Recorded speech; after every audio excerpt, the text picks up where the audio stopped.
Right, this is Andy Purwell for ID Boxing. I'm joined by Gareth Davies here in London at the Beterbiev-Yarde press conference. Gareth, firstly, how are you? I'm very well, thank you, Mr. Purawal. I'm glad to hear it. Now, we've obviously got another great fight on the back of last week. Just walk me through what you're expecting from this bout. Oh wow, fireworks. So excited about it. If you're watching this and you don't generally watch boxing, which you're probably not, it's a weird thing to say, but this is a fight that I really think in some sense is going under the radar. I'd like to see it really get mainstream push, mainstream coverage across different sports. We're all doing our utmost. This is potentially a modern Hagler-Hearns over 5 or 6 rounds. Now, Hagler-Hearns, for the uninitiated, is the greatest 3-round fight in terms of the most explosive between two prime fighters in Marvin Hagler and Thomas Hearns that we've ever seen.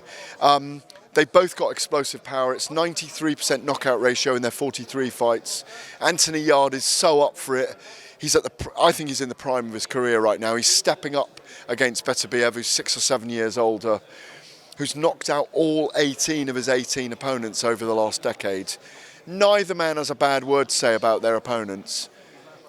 They don't go under the skin psychologically of their opponents. They just let their hands do the talking. I cannot wait for the first bell on Saturday night. I'm excited all week. I'm working, having the privilege of talking about the fight and interviewing people for TalkSport Live, obviously writing columns about it as well and talking to people like yourself. This is a major event.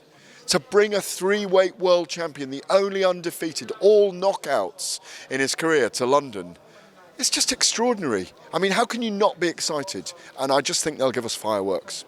Gareth, it is one which everybody's expecting a swift ending to. Everybody's predicting that first 5 or 6 rounds will be conclusive, whether it be Arta or Anthony who comes out on top. Do you echo those calls? Well, Beterbiev has been down a couple of times, but not completely out of it. Anthony was stopped through exhaustion, I think, against Kovalev, more than anything, inexperience, in a fight he could have won in Tractor City. Chelyabinsk, were you there? Oh, you weren't. Look, they both know. I think Artur Beterbiev, from what I've seen, exhausts opponents in the ring. They have to be extremely focused. He's such a brilliant ring general, and they know that he's got this freakishly heavy-handed power. Anthony Yarde, we know as well, has power and likes to attack. He's going to punch with Beterbiev, and he's going to try and time him. He's an incredible story, Anthony Yarde, so your heart wants him to win.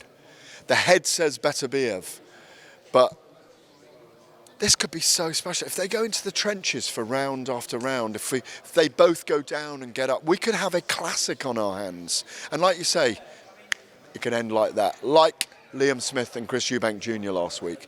Maybe there's a leaf to take out of the book of, Beterbiev is not, you can't make the direct comparisons, but there's the way that Liam Smith stalked Chris Eubank and waited for his moment. 5 power punches could put either man out in this fight.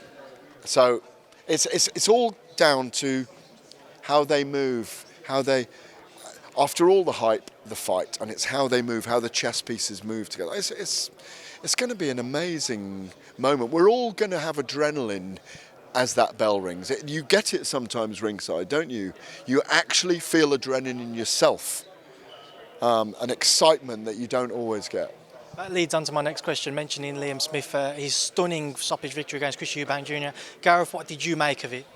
Well, I've put my opinions out there. We're late in the week now. You can't take anything away from Liam Smith. A brilliant victory for him, one of the biggest career victories, I believe, against a big name in Eubank. You have to question whether Eubank's weight cut against Conor Benn cost him.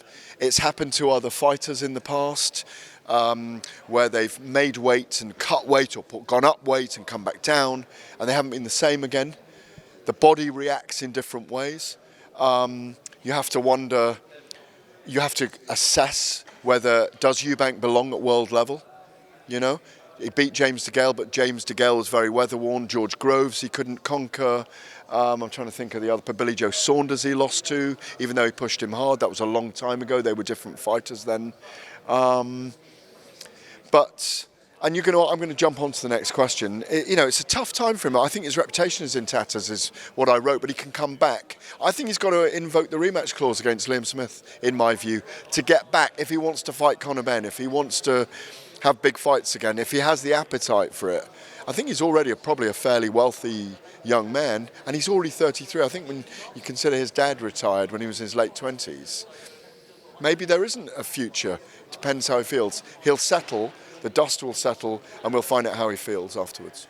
Just a couple of other topics to touch on before I let you go, because now you're in a rush. Conor Benn, there was a report, an article come out yesterday by the Daily Mail suggesting that he hasn't been as transparent with UCAD as what he has been with the WBC. I was trying to get your thoughts on that. Well, I did a piece on this on Saturday. Actually, I interviewed Robert Smith, who came out with that information to me. I'm not trying to rag Riyadh. He's a friend of mine, and he's done a great job on that story. But I spoke to Robert Smith on Saturday, went out on Talk Sport, and I put a little tweet out about it as well, in which Robert Smith said they haven't cooperated. And I'm really surprised. Why cooperate and give the WBC a 270-page report and not cooperate with UCAD and the Boxing Board of Control? You know my views. I'm really disappointed in the way the whole thing's played out.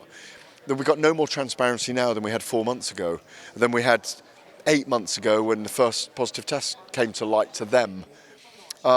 It's not good for boxing. It's not a good look. It needs to change. I think it's depressing. Listen, I hope Conor Benn clears his name. I really hope he clears his name. I've got so much time for him. But the fact is, there were 2 tests that showed he had clomiphene in his body, so it needs explaining. And the longer it stays under legalese and sub judice, well, I don't know if it's a case in court, but the longer it stays under legalese, the more disappointing it is, in my view. But you're talking about comebacks and fighting elsewhere. He hasn't cleared his name yet, in my view, and that's just the way I feel about it. Gareth, just picking that back up there, I know you've just got your phone going off. Do you still hold an interest in seeing Conor Benn and Chris Eubank Jr. despite what we saw this past weekend? I do at middleweight. It's still a big fight. Loads of people want to see it. But I think Eubank either has to be away for a while or win a fight. And I think he has to beat Liam Smith to come back and have that Conor Benn fight. And final one, Fury-Usyk. We're waiting to see what's happening with that. Do you believe we see at end of March, early April still? No, I think we'll see it at the end of April. And hopefully we'll see it at Wembley Stadium. That's what I'm hearing on the street. I'm not confirming any of that, but that's what I'm hearing, and I really hope it's at Wembley. The British fans are going to be so pleased to have that. I think they're wrangling over the purse split at the moment. Right, Gareth, we'll leave it there because now you've got to shoot, so thank you for speaking to me. Always a pleasure, Andy.